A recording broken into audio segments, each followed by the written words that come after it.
Oh, hey, you. Newton's first law is way better than the other two. An object at rest remains at rest as long as no net force acts upon it. An object moving with a constant velocity continues to move at a constant velocity or to move on the same speed in the same direction as long as no net force acts on it. Everybody persists in a state of being or rest or moving informally straight forward, except insofar as as it is compelled to change its state by force impressed. The ancient Greek philosopher of Aristotle had a view on objects in a natural place in a natural world. He thought that heavier objects would remain on Earth, whereas lighter objects such as smoke would eventually settle down in the heavens. He thought that the body was in a natural state when it was at rest, and for the body to move in a straight line with a constant speed with an external agent was needed to continually propel it, otherwise it would stop moving.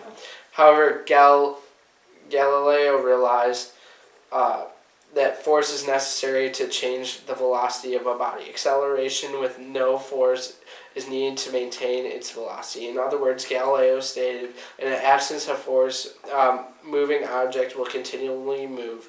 This tendency to resist changes in motion was what Galileo called inertia.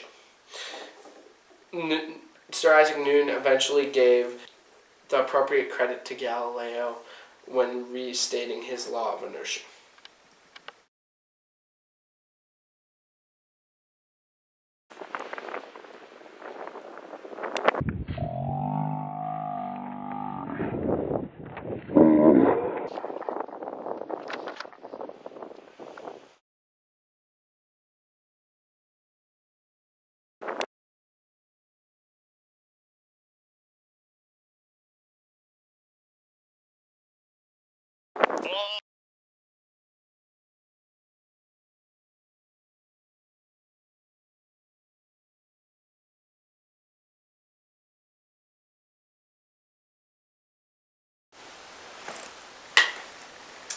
Jack, the first law of Newton's is very interesting, but it does not account for acceleration.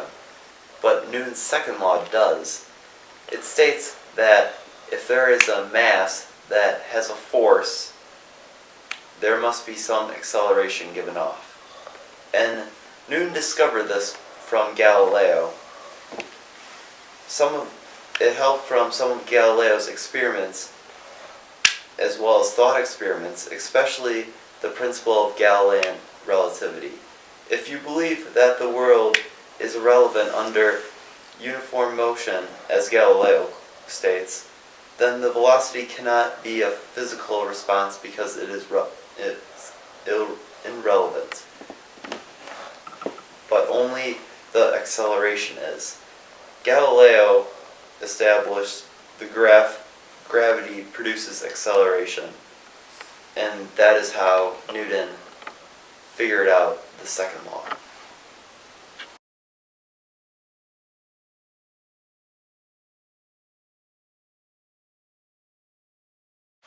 We're going golfing.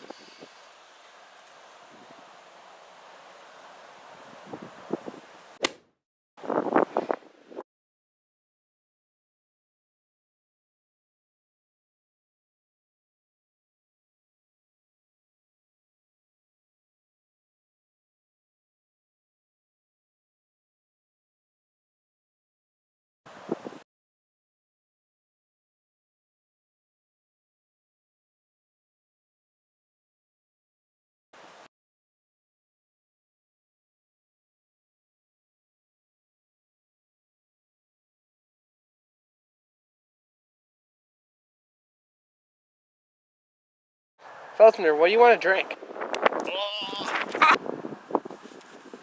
I'll have a red Zaffle Ale.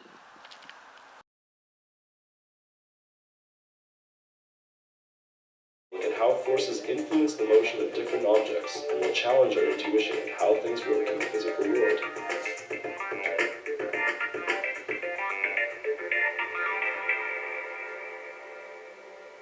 Here is a wooden apple, resting sitting on a countertop. Before seeing anything else, you've probably made a number of assumptions. We rightly think that the marble counter is heavy and rough. Man, all this learning about physics, getting me pretty hungry. Hey Jack, what do you have to eat around your house? Got some apples. Newton's third law states, to every action, there is always an equal and opposite reaction, or the forces of two objects on each other are always equal and are directed in opposite directions. Whatever draws or presses another is as much drawn or pressed by that other. If you press a stone with your finger, the finger is also pressed by the stone. If an object acts upon another, and by its force changes the motion of the other, that object also will undergo an equal change, in its own motion towards the contrary part. The change made by these actions are equal, not in the velocities, but in the motions of the objects. That is to say, if the objects are not impacted by any other impediments.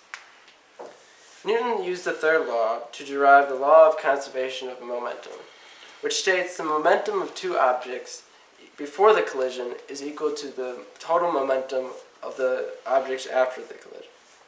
However, from a deeper perspective, the conservation of momentum is the more fundamental idea, and holds in cases where Newton's third law fails.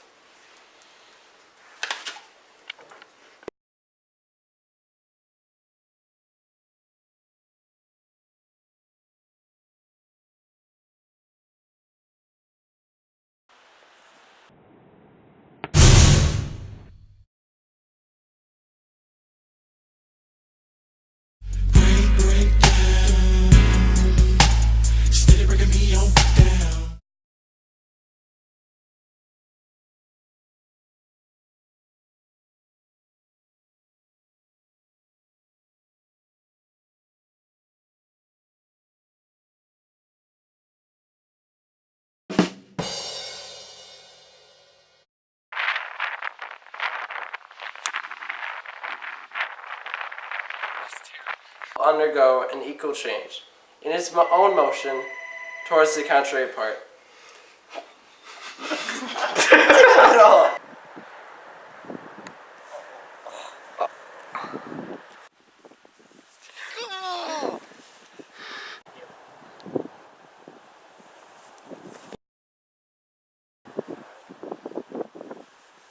You missed it.